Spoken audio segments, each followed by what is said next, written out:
இண்டிகோவா வருது. ஆமாம், சென்னையில் இண்டிகோட வரும்.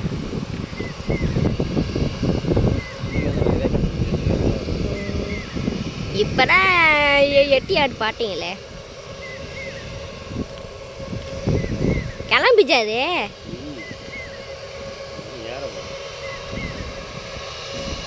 எப்படி ஏறும்? அடுக்குள்ளேயமா ஏறும்?